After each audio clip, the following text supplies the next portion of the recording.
আসসালামু আলাইকুম। আমি তাজমিন নাহার, সবাইকে স্বাগতম জানাচ্ছি আমার ইউটিউব চ্যানেলে। আজকে তৈরি করে দেখাবো ছোলার ডালের তৈরি হালুয়া বা বরফি। আপনারা চাইলে এই রেসিপিটি বুটের ডাল দিয়েও তৈরি করতে পারেন, তবে আমার কাছে ছোলার ডাল দিয়ে তৈরি করলে বেশি মজা লাগে। এখানে আমি 1 কাপ পরিমাণ দেখুন ছোলার ডাল নিয়েছি। আমি এই ছোলার ডালটা একদিন আগে রাতে সারা রাত ভিজিয়ে রেখেছিলাম। সারা রাত ভিজিয়ে রাখলে ছোলার ডালটি খুব ভালোভাবে ফুলে যাবে। তবে আপনাদের হাতে যদি একদম সময় না থাকে তবে 4 থেকে 5 ঘন্টাও পানিতে এভাবে ডুবিয়ে ভিজিয়ে রাখলেও হবে। দেখুন আমার ছোলার ডালগুলো খুব ভালোভাবে ফুলে উঠেছে এবং এটি যে ছোলার ডাল একসাথে লেগে আছে, এভাবে হাত দিয়ে আমি কচলিয়ে ভেঙে নিচ্ছি। ছোলার ডালের হালুয়া তৈরির জন্য প্রথম স্টেপটা আমাদের রেডি হয়ে গিয়েছে। ডালটাকে আমরা খুব ভালোভাবে ফুলিয়ে নিয়েছি। সারা রাত এভাবে করে পানিতে ভিজিয়ে রাখলে আপনার ডালটি খুব ভালোভাবে ফুলে উঠবে। এখন ডালটিকে সিদ্ধ করার পালা। আমি দিয়ে দিচ্ছি ডালটিকে একটি প্রেসার কুকারের ভিতরে। এখন আমি এখানে দিয়ে দিচ্ছি পর্যাপ্ত পরিমাণে পানি। তবে খেয়াল রাখবেন ডালের পরিমাণ অনুযায়ী পানির পরিমাণটার জন্য ঠিক হাতের আমি যে অংশটা দেখিয়েছি এইটুক পরিমাণ বেশি থাকে, অথবা 1 ইঞ্চি পরিমাণ বেশি থাকে। এখন আমি দিয়ে দিব বেকিং সোডা। এটা আপনারা সচরাচর সব ধরনের মুদি দোকানে পেয়ে যাবেন। আমি এখানে 1/2 চা চামচেরও কম পরিমাণে বেকিং সোডা দিচ্ছি, যেটা ডালটিকে তাড়াতাড়ি সিদ্ধ হতে সাহায্য করবে। ডালের হালুয়া বা বরফির ভিতরে একটি সুঘ্রাণ আনার জন্য এখানে আমি গোটা কয়েক তেজপাতা এবং একটি দারুচিনি দিয়ে প্রেসার কুকারে ঢাকনা লাগিয়ে চুলা অন করে চুলায় বসিয়ে দিতে যাচ্ছি। প্রেসার কুকারটি চুলায় বসিয়ে চুলা অন করে দিলাম। প্রথমে কিন্তু চুলার আঁচটি হাই হিটে রাখতে হবে। তারপরে একটি সিটি দেওয়া হয়ে গেলে চুলার আঁচটি মিডিয়াম টু লো হিটে করে দিব। আমার টোটাল 3টা সিটি লেগেছে পুরো ডালটি সিদ্ধ হতে। দেখুন ডালটি খুব ভালোভাবে সিদ্ধ হয়ে গিয়েছে। আমি আর সিটি দেওয়াটা দেখালাম না। এখন যে গোটা মশলাগুলো দিয়েছিলাম এগুলো আমি একে একে উঠিয়ে নিব। আর একটু ডাল হাতে উঠিয়ে নিয়ে চাপ দিয়ে দেখাচ্ছি। দেখুন খুব ভালোভাবে ডালটি কিন্তু গলে গিয়েছে। এখন আমি একটি গ্রাইন্ডারের ভিতরে ডালটিকে পানি ছাড়া ভালোভাবে ব্লেন্ড করে নিচ্ছি। আপনারা চেষ্টা করবেন ডালের হালুয়াটি পানি ছাড়া ব্লেন্ড করে নিতে। আপনারা চাইলে শিলপাটায়ও বেটে নিতে পারেন। পানি দিয়ে ব্লেন্ড করলে হালুয়া তৈরির সময় হাতের যে প্রসেসিং কাজটা থাকে সেটা অনেক কষ্টকর হয়ে যায়। এই পানি শুকাতে হাত অনেক ব্যথা হয়ে যাবে। আমার ডালগুলোকে আমি একে একে সবগুলা ডাল ব্লেন্ড করে নিয়েছি। দেখুন কত মসৃণ হয়েছে। খেয়াল রাখতে হবে ডালের ভিতরে যেন কোনো লাম্পস না থাকে। একদম স্মুথ ডালের একটি মিশ্রণ বা বাটা তৈরি হয়ে গিয়েছে। এখন আমি একটি চুলায় ননস্টিক ফ্রাই প্যান বসিয়ে দিয়েছি। দিয়ে সেখানে আমি 3 টেবিল চামচ পরিমাণ দেশি ঘি অ্যাড করে দিচ্ছি। ঘিটাকে খুব ভালোভাবে গরম হওয়া পর্যন্ত কিছুক্ষণ ওয়েট করব।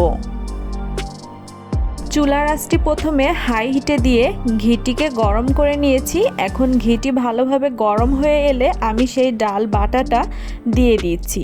ডাল বাটাটা দেওয়ার পর চুলার আঁচটি অবশ্যই মিডিয়াম টু লো হিটে করে দিবেন এবং হাতটা খুব ভালোভাবে নাড়াচাড়া করতে হবে।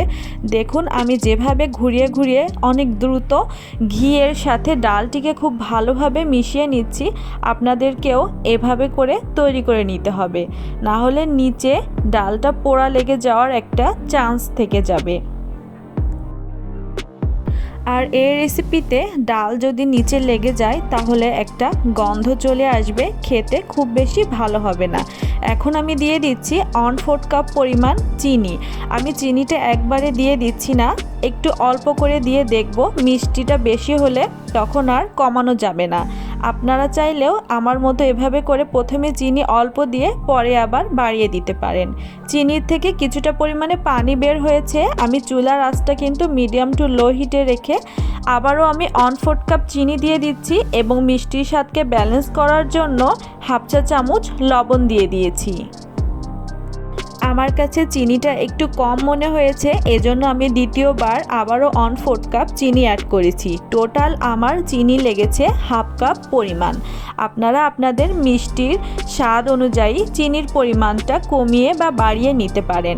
দেখুন চিনিটা গলে যাওয়ার সাথে সাথে কিন্তু হালুয়াতে অনেক পানি ছেড়ে দিয়েছে। এখন এটাকেও হাতের সাহায্যে খুব ভালোভাবে ঘুরিয়ে ঘুরিয়ে পানিটিকে শুকিয়ে নিব এবং খেয়াল রাখতে হবে নিচে যেন পোড়া লেগে না যায়।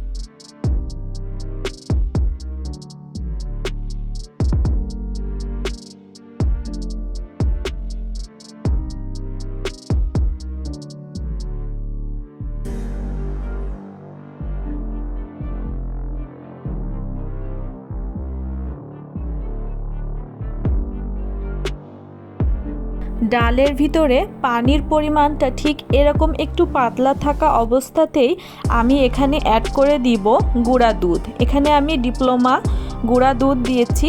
আমি 500 গ্রাম প্যাকেটের অর্ধেক দিচ্ছি, অর্থাৎ 250 গ্রাম দুধ আমি অ্যাড করে দিচ্ছি। 1 কাপ ছোলার ডালের হালুয়া তৈরির জন্য 250 গ্রাম দুধ যথেষ্ট।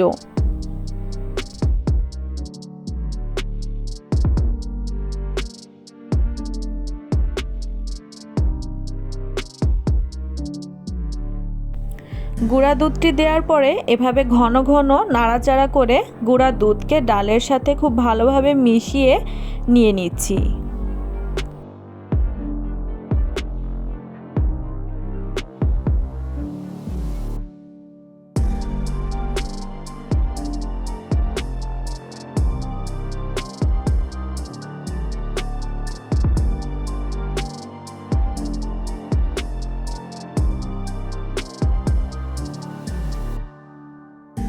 আমার এই হালুয়াটি তৈরি করতে 45 মিনিটের মতো সময় লেগেছে। এভাবে করে নাড়াচাড়া করতে করতে দেখুন পানির পরিমাণটা কিন্তু বেশ অনেকটা শুকিয়ে এসেছে এবং হালুয়াটা একটু ঘনত্ব ধারণ করেছে।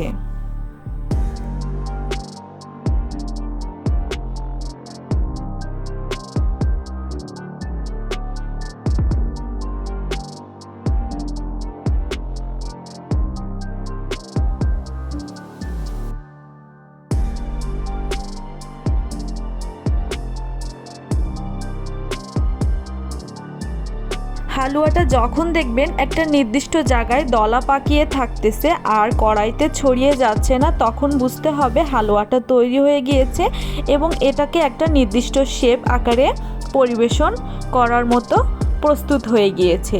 এখন আমি চুলাটি বন্ধ করে দিয়ে আমি একটি সসের উপরে আমি ঘি লাগিয়ে ব্রাশ করে নিচ্ছি। আমি এই ট্রের উপরে আমি হালুয়াটা রেখে বরফি শেপ দিয়ে তৈরি করে নিব।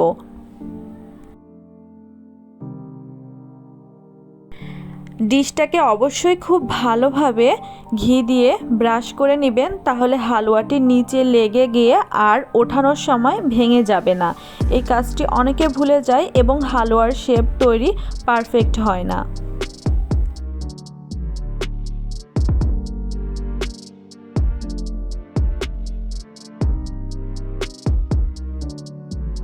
এবং এই কাজটি খুব দ্রুততার সহিত করতে হবে। আপনার হালুয়াটি হালকা গরম থাকা অবস্থাতেই কিন্তু এভাবে শেপ দিয়ে একটি আকার তৈরি করে নেবেন। হালুয়াটি ঠান্ডা হয়ে গেলে আর কোনো শেপ তৈরি হবে না।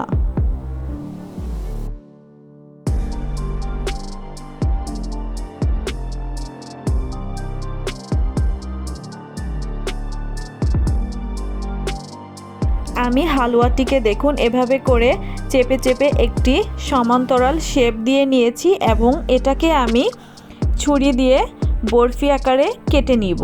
আপনারা চাইলে কুকি কাটার দিয়েও কেটে বিভিন্ন শেপ তৈরি করে নিতে পারেন এবং আপনাদের পছন্দ অনুযায়ী কাজু কিশমিশ দিয়ে পরিবেশন করতে পারেন।